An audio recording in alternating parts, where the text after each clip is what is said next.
Valiant Smashers is releasing 3 brand new archetypes to the Yu-Gi-Oh! TCG, Centurion, Valmonica, and Mementotlan. So in this video, I'm going to teach you everything there is to know about the underrated deck, Mementotlan. Let's go ahead and jump on into it. What's up, Ocean? You got Matt here, and welcome back to another competitive Yu-Gi-Oh! Video. Today, we're talking about Valiant Smashers, the newest deck building set in the Yu-Gi-Oh! TCG. It's releasing 3 brand new archetypes that all have their merit in their own ways, but everyone seems to be a little bit more excited for Centurion than the other 2 archetypes. So today I'll be covering the Mementotlan archetype, also known as Memento, including an overview on what the cards do and how the deck works, cards and engines you want to pair with it, and even cards that are going to help you beat it. So if you're excited for the video, make sure to smash the like button. If this video hits 100 likes, I'll bring you an introduction to Valmonica. Also, if you guys enjoy deck profiles, combo guides, meta discussions, and competitive Yu-Gi-Oh! Videos just like this one, you're gonna love this channel. So make sure to subscribe and help us reach our end of year goal of 3,000 subscribers. Now with that being said, it's time for us to find out how good is Mementotlan in competitive Yu-Gi-Oh! Let's jump into it. Before we get started, the first thing I want to say is that for the rest of the video, I'll be calling the archetype by Memento, just so it's easier for me to actually say the words coming out of my mouth because the name is pretty complicated in my opinion.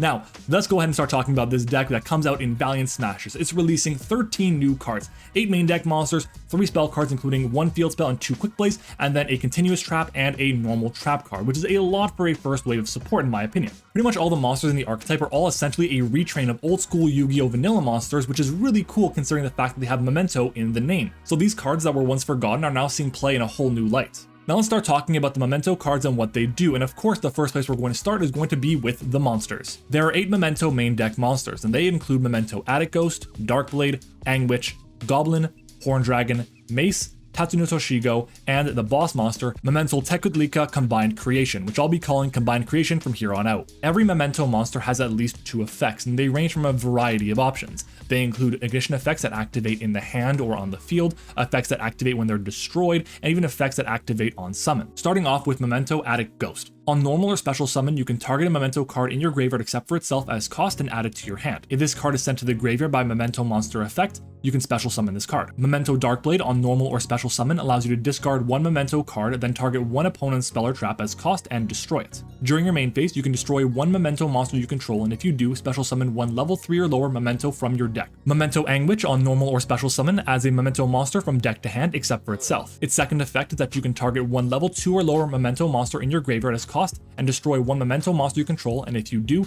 special summon the targeted monster. Memento Goblin is the first monster that can activate its effect while in the hand. During the main phase, if you control a combined creation, quick effect, you can discard this card as cost, and your opponent can't target Memento monsters you control with card effects this turn. Its second effect is that during your main phase, you can destroy 1 Memento monster you control, and if you do, send 2 Mementos with different names from your deck to the graveyard, so it's essentially a double Foolish Burial. Memento Horn Dragon can special summon itself from your hand if there are 3 or more Memento monsters with different names in your graveyard. If Horn Dragon on the field was destroyed by card effect, you can target 3 face-up cards on the field, including a Memento you control, and destroy them. Memento Mace has the effect where during your opponent's main phase, if you control a combined creation, as a quick effect, you can discard this card and target a face-up monster your opponent controls as cost and take control of it until the end phase. Its second effect is during your main phase, you can destroy 1 Memento monster you control, and if you do, add 1 Memento card from deck to hand. Memento Tatsunoko Toshigo has the effects where if you control no face-up monsters other than Memento monsters, you can special summon this card from your hand, and this is an activated effect, and you can only summon it out this way once per turn. Its second effect is during your main phase, you can destroy 1 Memento you control, and if you do, send Mementos with different names from your deck to the graveyard whose total levels are less than or equal to the destroyed monster's original level. The final main deck monster is Mementotlan Combined Creation. This card can't be normal summoned or set. It must be special summoned from your hand or graveyard by shuffling 5 other Memento monsters with different names from your hand and or graveyard into the deck or extra deck. If you control no other monsters, this card can attack all monsters your opponent controls once each. Once per turn, if your opponent activates a card or effect, you can special summon 1 Memento from your hand or graveyard. On top of that, this card is a level 11 with 5,000 attack and 5,000 defense, so it's a really big boss monster. There are 3 spell cards in the archetype: Memento Mictlan, the field spell, Memento Boneback, and Memento Bone Party, which are both quick plays. Starting off with the field spell, it has 3 different effects, the first of which is if your Memento monster battles, your opponent can't activate spells or traps until the end of the damage step. Its second effect is that if a monster you control is destroyed by battle or card effect, you can target 1 of them as cost and special summon 1 Memento monster with a lower level from your hand or graveyard. And finally, once per turn during your end phase, you can target 1 Memento spell or trap in your graveyard as cost and set it to your side of the field. Memento Boneback, the quick play spell, has 2 effects, one on field and one in graveyard. Its on-field effect is that if a face-up Memento monster you control leaves the field because of an opponent's card, special summon one Memento Tekutlica combined creation from your hand or deck, ignoring its summoning conditions. Its second effect is if your opponent moves a Memento monster out of your graveyard while this card is in your graveyard, you can banish this card as cost and special summon as many Memento monsters as possible with different names from your hand and or deck. The final spell is Memento Bone Party, the quick play, which allows you to destroy one Memento monster in your hand or face-up field, and if you do, take one Memento monster from your deck with a different name and either add it to your hand or special summon it in defense. Its second effect is that during your main phase, you can banish this card from your graveyard and target one Memento monster you control as cost, and if it attacks a defense position monster, you can inflict piercing damage. On to the two trap cards, Memento Fracture Dance, the normal trap, and Memento Cranium Blast, the continuous trap. Starting with Fracture Dance, it has two effects. The first of which is if you control a Memento monster, you can target one card in the field as cost and destroy it. Then, if you control Combined Creation, you can destroy one more card. Its second effect is when an attack is declared involving your Memento monster and an opponent's monster, you can banish this card from your graveyard, and all face-up monsters your opponent currently controls lose 1000 attack this turn. Memento Cranium Blast also has two effects. The first of which is while you control a Memento monster, your opponent's monsters must attack the Memento monster with the highest attack. Its second effect is when your opponent activates a monster effect on the field, you can target one Combined Creation you control, it loses exactly 1000 attack and defense, and if it does, negate the activated effect. You can only activate this effect once per chain. So you can kind of see how the deck is coming together, but what's the deck's main game plan? Its main goal is to turbo out a bunch of Memento monsters and get them into the graveyard, so you can shuffle them back into the deck to summon out your Combined Creation. This boss monster has 5000 attack, and you also want to resolve the effect of Bone Party to give it piercing damage and attack everything your opponent controls. If they have more than 3 monsters on the field, it should be a guaranteed OTK for you, and that's what the deck is really best at doing. If the deck is going first, they still want to get Combined Creation on the field, but pair it with Cranium Blast. That'll give it access to 5 negates of monsters on the field, which is really strong. For the time being, the deck doesn't have any extra deck monsters, but based on the wording on some of the cards, I imagine we may be getting some extra deck monsters in the near future. There are a ton of Memento cards, and you can't really use every single one of them in a competitive deck. So what are the ratios that you would play for each of these different cards? Well, in my opinion, any Memento deck should start off with 3 copies of Anguish, 3 copies of Tatsunoko Shigo, 3 copies of Darkblade, and 3 copies of Mace. Every single one of these cards can increase the consistency of the deck by getting more Memento cards into rotation, which can fuel your graveyard for Combined Creation. I would also play 2 copies each of Attic Ghost and Goblin. Both these cards are fine to draw, and you do want to see them at some point in your opening combo, but you don't always want to see them as your starter. Most of the time you want to save that for the Anguish or the Darkblade or the Mace even. The deck needs to play 1 copy of Horn Dragon. You don't want to play more than that because the deck can start running into consistency issues. However, you do want to have another name in your graveyard for the Combined Creation.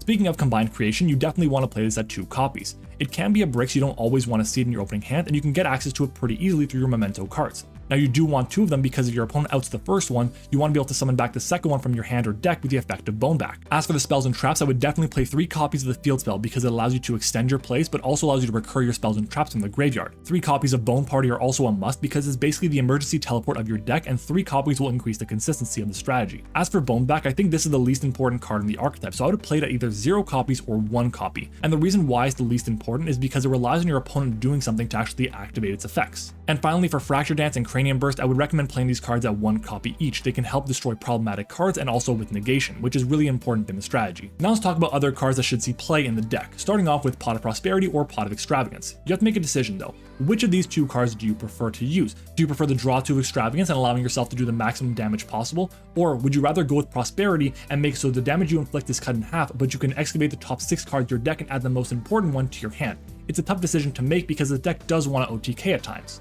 Book of Eclipse is also a fantastic option for the strategy. Not only is it going to be interruption for your opponent, but on top of that, if it resolves and everything goes face down, you can attack everything with your Combined Creation, inflict piercing damage, and you should be able to win the game with an OTK that way. 1 for 1 and Reinforcement of the Army are both great options here as well because they can get you to powerful play starters like the Darkblade and of course Memento Mace directly from your deck. There can be only one as a fantastic option in this strategy for a few different reasons, but the main one is going to be that almost the entire archetype is going to be different types. There are 2 Fiend monsters in the archetype, Attic Ghost and Goblin, but the rest of the deck is just going to be different types, so it can play under there can be only one very effectively. In the extra deck, I'd recommend playing a Zeus package, which would include a copy of Lyrilisc Assembled Nightingale to attack your opponent, as well as a copy of Downer Magician and the Zeus, of course, to be able to get a 2 material, 2 activation Zeus effect. Now let's talk about cards that are going to help you beat this strategy, and we're going to divide this up into 3 different categories. Cards that are good on your turn 0, cards that are good on your turn 1, and cards you want to use on your turn 2. Starting off with cards that are good on your turn 0. These cards are also good at every other point in the duel as well, so just keep that in mind. The first one I would talk about is going to be any bestial monster.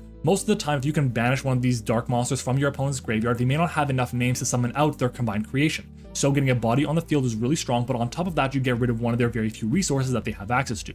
Ash Blossom is also great because if you ash the effect of a normal summon monster and they send themselves to the graveyard to activate the effect, if they don't have access to the Bone Party, they can't actually summon out more cards and they can't really continue their turn. And finally, Dimension Shifter is a fantastic card against this deck. The deck can't really function too much without the graveyard, so if you can banish all their resources, they can't shuffle them back into the deck, which makes it a very big problem for the strategy. As for cards that you would side in going first, I want to highlight a card like Anti-Spell Fragrance and Different Dimension Ground. The reason why is the deck focuses a lot on the graveyard, so Different Dimension Ground is great, just as we established that Dimension Shifter is great, but Anti-Spell Fragrance is really important since a lot of the deck tries to just OTK you on their second turn, and they do this with the powerful negation tools found in Spell and Trap cards. As for cards that are good when your opponent's already set up a board and you're going second, I would highly recommend something like a non-targeting, non-destruction form of removal. Think of something like Mirror Jade the Iceblade Dragon. Because of the nature of Mirror Jade's effect, they can't actually protect the combined creation with the effects of Mace or Goblin. Now let's recap what we've learned today. The first thing is going to be that the Memento monsters all want to destroy other Memento monsters in their hand, field, or even deck to be able to trigger powerful effects to act a hand or special summon.